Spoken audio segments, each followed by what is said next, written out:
Incursion.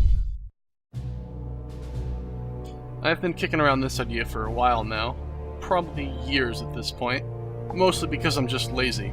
So instead of doing a modest amount of work to record all this and put video behind it, I decided to put it off forever and instead fantasize about the next time I teach 10 people from an outfit in the span of a week.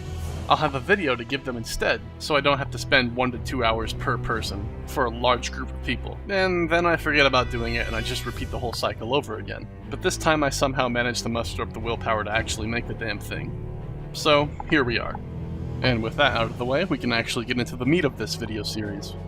So what do I mean by my title? Combat Fundamentals. What is that? I consider the combat fundamentals to be the basic building block that every infantry fight in this game is built upon. The one-on-one fight. And I don't mean a 1v1 like going on Jaeger and dueling somebody. I mean you're in a base, going through a building, and you come across an enemy player face to face, and you fight. No running, just a fight, right then and there. The things you employ in that fight are what I consider to be the basic combat fundamentals. Aim and movement. Now of course Planetside a very large-scale game, and the one-on-one fight is not the be-all end-all. But it is the most basic form of infantry combat you can participate in, and the skills you employ to win in that situation are the ones that are going to help you win in pretty much every other infantry fight. If you're the type of player who thinks their personal performance doesn't matter much because you're part of a team, rather than fighting for yourself, imagine if you will, your entire squad has a good grasp of the basic combat fundamentals.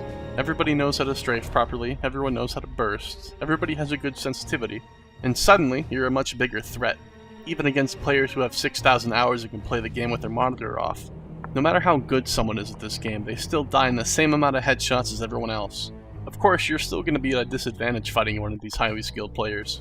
They have more awareness than you, they have more experience than you, they have more game knowledge than you, and at times, it can seem insurmountable. But once you get a grasp on the basic fundamentals, and you run into them in a head-on fight, that player doesn't seem so invulnerable anymore. And that's what the fundamentals are about. Closing that gap, and once you learn those, you're in good shape to figure out everything else that can move you ahead of the competition. So, let's get started. When we talk about fundamentals, movement is probably the easiest of these to learn. However, that does not make it any less important. In fact, one could argue that it is the most important. Think about this. Most automatic weapons in this game can kill you in under half a second if all the shots land on your head. Now consider that you're only human with a human reaction time, which is average around 200 milliseconds. And on top of that, you have to deal with latency. Not only yours, but your opponent's as well. When you add all those factors together, you're basically getting to the point where you have no time to react. And that is why it's so important to have good movement. So, what exactly do I mean when I say movement? I'm talking about strafing and crouching. Of course, there are other things like shuffling and bunny hopping, but the basics need to be mastered first before you go anywhere near these. When I say strafing, I imagine most of you can picture it in your head. However, there are some nuances that can mean a world of difference. Firstly, you have to strike a balance between changing direction and not changing direction too much. If you just maintain one direction of movement, it makes it very easy to track you. All your enemy has to do is place their crosshair slightly ahead of where you're going, and you're going to run into their bullets. However, on the flip side, if you change directions too often, your opponent's not going to have to move his crosshair very much at all to land shots on you. This is a mistake I see people making all the time.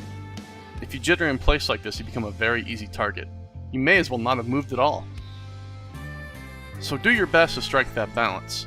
If this is a new concept to you, you'll find that you're going to have to concentrate really hard to not make any of those mistakes. But over time, you'll find that you do it subconsciously, and you don't really have to think about it anymore. A good way to practice this in a safe environment is to use a terminal. Start with your crosshair in the center of the terminal screen, and once you reach the edge, go back in the other direction. Note that this is only a guideline. You can safely add some variation to when you change directions and how long you hold it for, but just make sure you don't break the 2 rules we mentioned earlier. On top of striking that balance, there's also a couple other things you need to watch out for. We'll start with one of the worst mistakes you could possibly make: jumping. Now don't get me wrong, there are some times when you need to jump, but when you're strafing, there is never a time when you need to jump. There are 3 reasons why this will screw you over. First of all, you can't aim. When you jump, you lose the ability to aim down sights. On top of that, when you jump, your cone of fire expands. And not only your hip fire cone of fire either, but your aimed cone of fire as well. You might be thinking, well, when you jump you can't aim down sights anyway, so why does that matter? Well, when you hit the ground, your cone does not reset immediately either. And if you hit the ground and immediately start firing, you're going to have a cone of fire as if you were in the air the entire time until you stop. This, obviously, is something you do not want to happen. Thirdly, when you jump, you have no control of your direction of movement once you leave the ground. Meaning, you can't dodge, you can't do anything until you hit the ground again. If someone's trying to shoot at you and you're in midair, you are a very predictable target. Another thing to watch out for is hitting W or S while strafing. If during your strafe you start moving closer or away from your opponent, you become an easier target to hit. What matters is that you're moving parallel to them, so make sure you never hit W or S while strafing. If you need to move closer or move away, stop strafing and just sprint. Now that strafing is out of the way, let's move on to crouching. But before we do, I would like to emphasize that the only thing worse than not crouching is crouching improperly. If you're just now learning to strafe correctly, I would forego crouching until you master that. So, crouching is a widely misunderstood thing, and for one very simple reason. What you see on your screen is very different from what the enemy sees on their screen when you crouch. Here's an example. Right now I am tapping my crouch button, just a light tap. On my screen it looks like I'm barely moving. But on my enemy's screen, my entire upper body is ducking down for a split second. If you have played this game for any length of time, you've undoubtedly seen that split second crouch before. And that's all it takes to achieve that, just tapping the crouch button. That type of crouch can only be done if you use normal crouch, however, not toggle crouch. So for that reason, it's better to use hold crouch rather than toggle. But why exactly crouch like this? And the reason is simple. When you crouch, you slow down, and you don't want to do that. You want to be as fast as possible, whenever possible. So now that we're using hold crouch, how do we use it in a fight?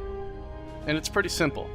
Every once in a while you're strafing, just tap your crouch button. No more, no less. Be careful though, you don't want to spam crouch because that'll just make you an easier target. Like I said before, the only thing worse than not crouching at all is doing it poorly, so be careful with how many times you use it. There is an exception to this rule of not spamming or holding crouch, however. And that is when you're using the implant cat-like, which reduces the move speed penalty for crouching, in combination with weapons with a 0.75 movement multiplier, like an NS-15 or a pistol. When you combine these two things, spamming crouch and holding crouch become less of a disadvantage and more of another tool in your arsenal. But I would caution you to hold off on using strategies like that until you have a mastery over the basic fundamentals.